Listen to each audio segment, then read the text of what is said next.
ओम शांति। आपका प्रश्न है,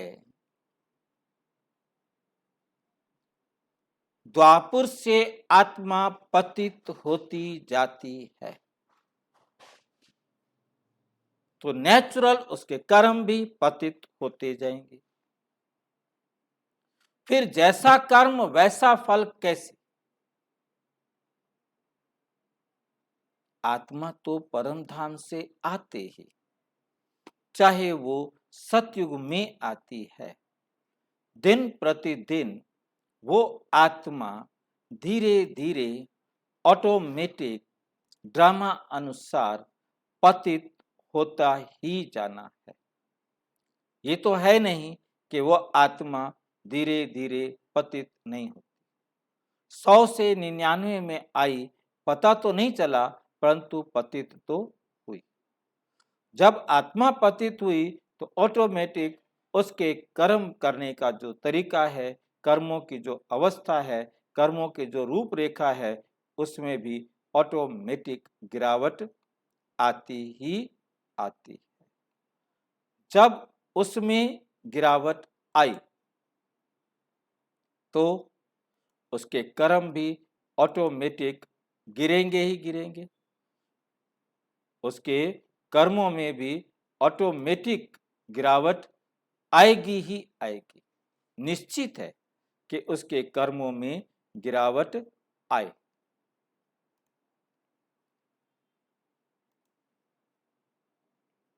तो अब जब उसके कर्म में गिरावट आएगी तो जैसा कर्म वैसा फल कैसे हुआ? ये दो बातें बिल्कुल एक दूसरे से भिन्न है।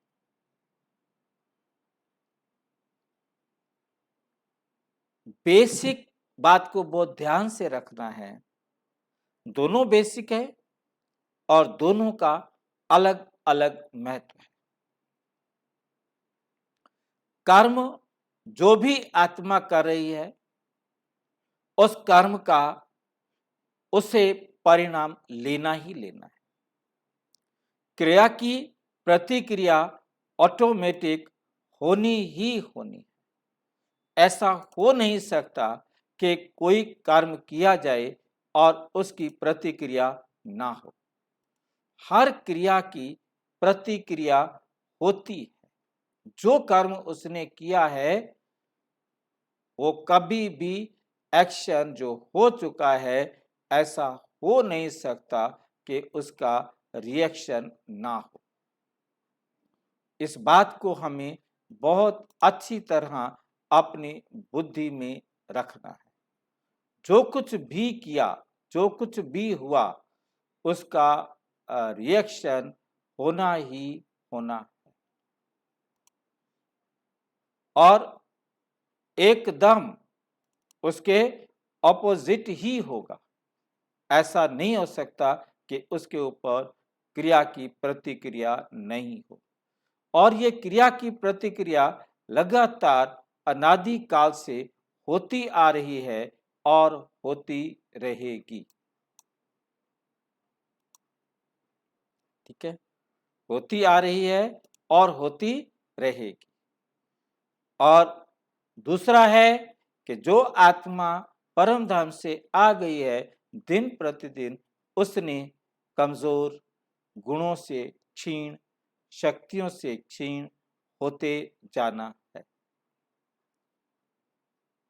जैसे ही वो सतयुग में आई तो वे एकदम सतो प्रधान थी। धीरे धीरे वही आत्मा गिरते गिरते, सीढ़ी उतरते उतरते, पतित होते होते त्रेता में सिल्वर, द्वापर में कॉपर और कलयुग में आकर एकदम आयरन एज हो जाती है। उसका चरित्र गिर जाता है।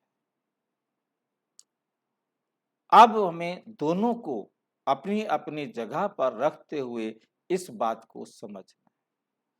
आत्मा सतयुग में है, सतो प्रधान काम कर रही है, तो नेचुरल है कि उसको फल भी सतो प्रधान मिलना है।